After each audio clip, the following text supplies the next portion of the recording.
আজকে যে জনগণের ঢল আমি এত বছর আমার রাজনৈতিক জীবনের শুরু থেকে এই যাবৎকাল সেই আমাদের বিজয় স্তম্ভ সাভারে গেছি, এই মাজারে এসেছি বহুবার, কিন্তু আজকের মতো এইরকম জনগণের ঢল আমার জীবনে আমি কখনো দেখি না।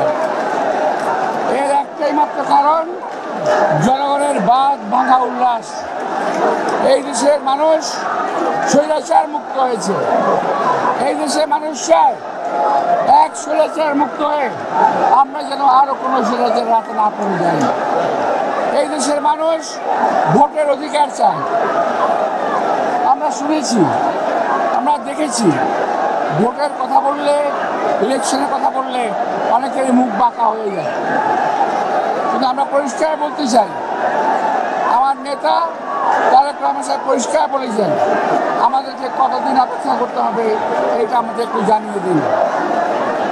আমরা অপেক্ষা করতে রাজি আছি, সংস্কার হবে, অপেক্ষা করব, রাজি আছি, কিন্তু যুগ যুগ ধরে এইভাবে চলতে পারে না। আজকে দেশের অর্থনৈতিক অবস্থা খারাপ, আজকে তার মানুষের দ্রব্যমূল্যের ঊর্ধ্বগতিতে না বিশ্বাস উঠেছে মানুষের। মানুষ আজকে বাজার আশ্রয় খুঁজছে, মানুষ কথা বলতে পারছে ঠিকই, কিন্তু দেশের মানুষের অভাবের কারণ রয়ে গেছে।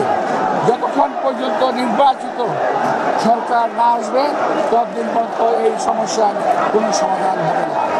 তাই আমরা চাই এই সরকার একটা রোডম্যাপ ঘোষণা করুক।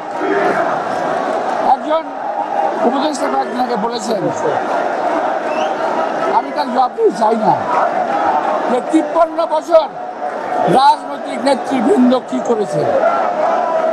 আমরা বলতে চাই আপনি রাজনীতি করেন না, সুতরাং রাজনৈতিক ব্যক্তিত্ব সম্পর্কে একটু দয়া করে সম্মান নিয়ে কথা বলবেন। একজন রাজনীতিক একদিনে তৈরি হয়ে যায় না।